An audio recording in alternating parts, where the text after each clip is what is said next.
total de desapariciones que hay a la fecha, solamente el 48% de las mujeres han sido ubicadas.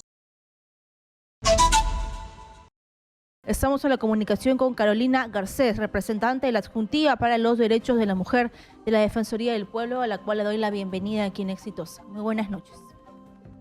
Muy buenas noches, muchas gracias por la invitación. A usted, muchas gracias por visibilizar realmente esta problemática. Según la información oficial, es que más de 10.000 denuncias por desaparición de mujeres van de enero a noviembre. 10.000 mujeres han desaparecido de enero a noviembre.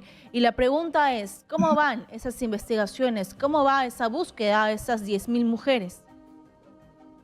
Bueno, hay un primer punto a ver que efectivamente se viene dando ya sucesivamente, es que de ese total de desapariciones que hay a la fecha, solamente el 48% de las mujeres han sido ubicadas. Y es una constante, insisto, que se viene dando mes a mes, que menos del 50% de las mujeres que son denunciadas como desaparecidas vienen ubicándose, lo cual preocupa muchísimo y lo cual nuevamente amerita que se tome real conciencia del problema de la desaparición y la necesidad de trabajar de manera célere y diligente por encontrar a las víctimas, ¿no? Y es más, recordemos que la mayoría de las víctimas son mujeres y dentro del grupo de mujeres, más del 60% de estas víctimas son menores de edad, es decir, adolescentes y niñas. Así es, y al día lamentablemente desaparecen 30 menores de edad y aquí tenemos por eso una sección para poder contribuir con esa visibilización. Yo quiero conocer 6 factores. Sabemos que la trata de personas es una problemática social que viene creciendo con el tiempo. Secuestros de repente, asesinatos. ¿Cuáles son los factores de desaparición de estas mujeres? Lo primero que es importante tener en cuenta es que justo gracias a una recomendación de la Defensoría del Pueblo, este año ya se reconoce la desaparición de mujeres como una manifestación de violencia de género y que está muy vinculada a varios delitos, entre ellos, como bien mencionas, el secuestro, la trata de personas, la violencia sexual, la violación sexual e inclusive feminicidios, que como sabemos es finalmente la última cadena del ciclo de violencia contra las mujeres. Y también de manera permanente, desde tiempo atrás, se viene tomando conciencia de que de la cantidad de feminicidios que se vienen denunciando, normalmente, mensualmente, el 17% aproximadamente de esas denuncias ya habían sido previamente reportados como desaparecidas. Entonces hay que ver esa vinculación porque es indispensable luchar contra la violencia contra las mujeres, dentro de las cuales obviamente se encuentra este tema de mujeres desaparecidas, mujeres que además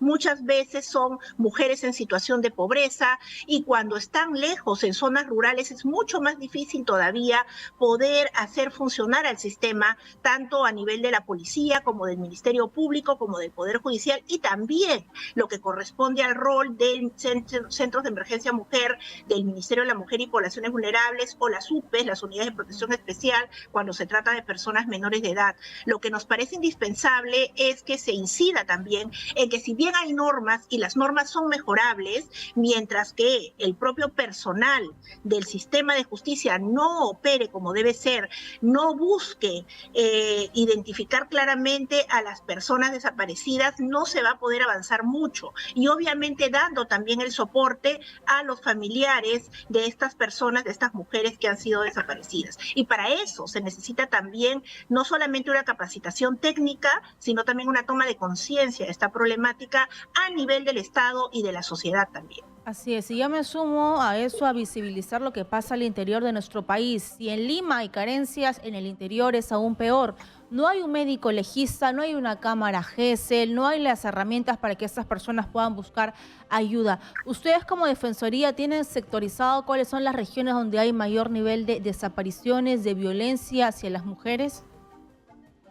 Bueno, definitivamente en el reporte mensual que nosotros venimos emitiendo desde el año 2020, se ve mensualmente el cuadro comparativo de cuáles son aquellos lugares en los cuales se han reportado más mujeres adultas desaparecidas o niñas y adolescentes desaparecidas. Por poner un ejemplo, por lo general, obviamente, siempre la mayor cantidad es en Lima, donde se concentra obviamente la mayor población, pero también es verdad que mucho va a depender del lugar. Por ejemplo, en este mes de la cantidad de mujeres adultas reportadas han sido en el mayores lugares en Lima con 69, Cusco con 14 mujeres, La Libertad con 10 y Arequipa 9.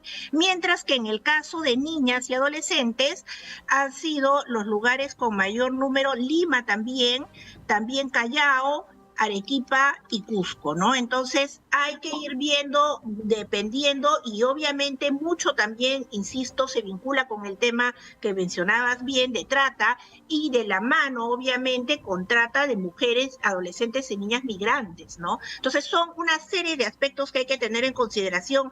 Hay que recordar que cuando se denuncia se tiene que identificar la fotografía de la persona, la ubicación geográfica, la zona donde estaba, hay que entregar una copia gratuita de la denuncia, hay que recordar que la norma no exige que pasen un mínimo de horas, sino que de inmediato que se sabe de una desaparición se tiene que reportar, porque mientras más rápido se reporte y más rápido se emitan las notas de alerta y las alertas de emergencia cuando se trata de niñas o niños y también de mujeres víctimas de violencia, más fácil va a ser, más esperanza hay de poderlas ubicar antes de que se sigan afectando sus derechos o antes de que se produzca un feminicidio. Y usted nos da una cifra importante, ¿no? De esas 10.000 personas desaparecidas aproximadamente entre enero y noviembre. Mira esta cifra que realmente es contundente.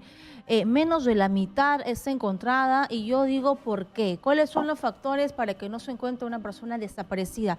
¿Hay problemas en el sistema de la policía, de justicia, para recepcionar la denuncia? ¿Cuál es el problema? ¿Cuál es el eslabón en la cadena que se rompe para que estas mujeres no sean encontradas?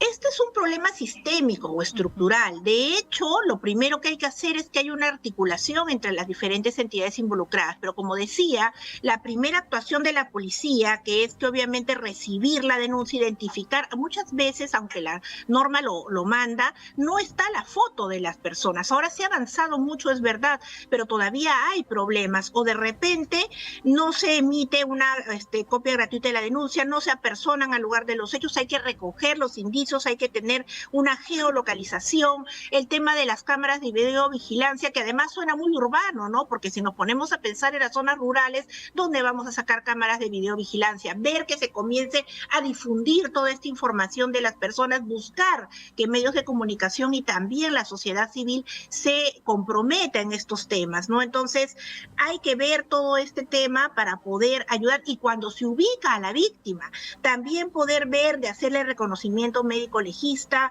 exámenes toxicológicos, pruebas psicológicas, darle el soporte necesario a ella y a su familia, ¿no? De hecho, son varios aspectos a tomar en cuenta, y yo creo que además hay que incidir mucho, no solamente en el tema de la atención cuando ya se produjo esta desaparición, sino sobre todo en el tema preventivo, porque lo que debemos buscar es que este tipo de situaciones tan graves y de violaciones a los derechos fundamentales no se cometan, ¿no?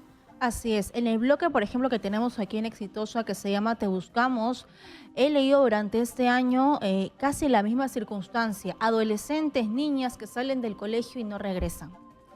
Es una cosa repetitiva. Así es. Entonces, ¿cuál es la teoría? ¿Cuál es la estrategia que tiene la policía para encontrarlas? Porque es una coincidencia que se repite en todos los bloques. Esta señorita, esta niña está cursando el colegio, lleva abuso de colegio, se fue a su aula y nunca regresó a casa. Y quiero también preguntarle un poco cómo se trabaja el tema del machismo, que es muy importante, porque antes se escuchaba, uy, esa adolescente no aparece, se fue con el enamorado, por ejemplo. Y eso afecta mucho el trabajo de la policía o el trabajo de los familiares para poder encontrar a esta adolescente. Todavía estigmatizamos las situaciones.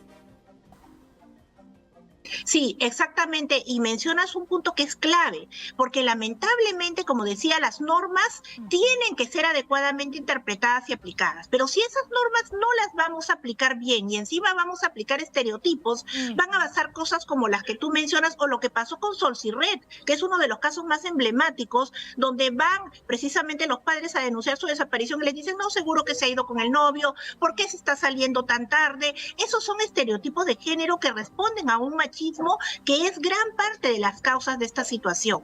Si a eso sumamos lo que tú muy bien mencionas también, y que estábamos hablando de que adolescentes y niñas son las principales víctimas de desaparición, entonces tenemos que ver que por ser menores de edad están expuestas a una situación de mayor vulnerabilidad. Muchas veces son niñas que tienen una desprotección familiar o adolescentes con desprotección familiar, o que en situación de pobreza las captan para ser víctimas de trata, o incluso que tienen problemas también de haber sido víctimas de violencia o violencia familiar y huyen de casa. Entonces, ante esas situaciones, de hecho, la policía y las demás instancias involucradas tienen que tratar las denuncias teniendo en cuenta el interés superior del niño y de la niña, tener una excepcional diligencia, buscar una obligación de brindar una protección especial y un soporte para poderlas encontrar. Y otro punto bien importante que también establecemos entre la agenda pendiente y recomendaciones es tener en cuenta la necesidad de hacer un estudio para ver las causas. Nosotros desde hace mucho tiempo como Defensoría del Pueblo venimos insistiendo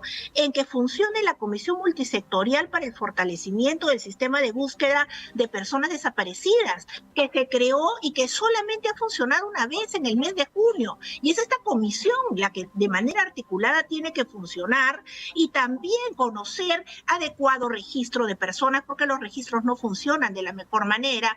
También el poder ver que se den campañas de sensibilización y capacitación, y también obviamente el tema de que se pueda de todas maneras ir determinando cuáles son las causas y las consecuencias del fenómeno de la desaparición de personas cometidas por particulares, y concretamente de mujeres, ¿no?, que son cometidas por particulares, por todos estos temas de machismo, que son una manifestación más de una violencia que persiste y que tenemos que buscar erradicar en este país. Así es. Ahora, quiero regresar al tema de la prevención, porque es cierto lo que usted dice, muchas de ellas son captadas por las redes sociales, ¿no?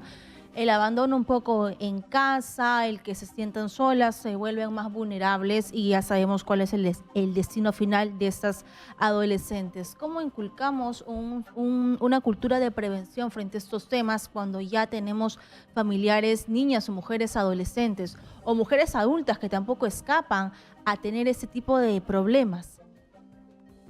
Sí, el tema, el deber del Estado, porque es una responsabilidad del Estado de garantizar los derechos fundamentales y en especial de las mujeres por su situación de vulnerabilidad, implica una atención cuando ya se produjo la situación, una investigación, una sanción, una reparación, pero sobre todo, que es lo que estamos buscando incidir, en una prevención, porque la discriminación y la violencia contra las mujeres es un problema estructural que está enraizado en nosotros y nosotras, en la sociedad y obviamente en funcionarios y funcionarias que formamos parte de la misma.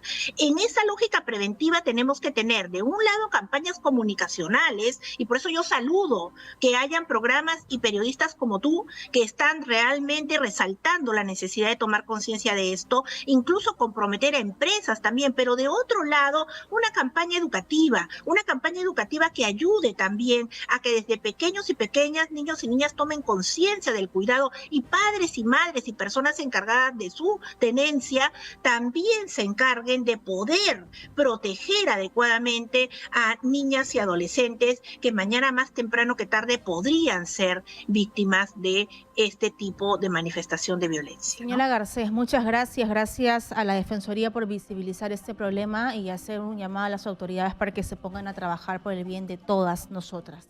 Gracias y buenas noches. A ustedes, hasta luego.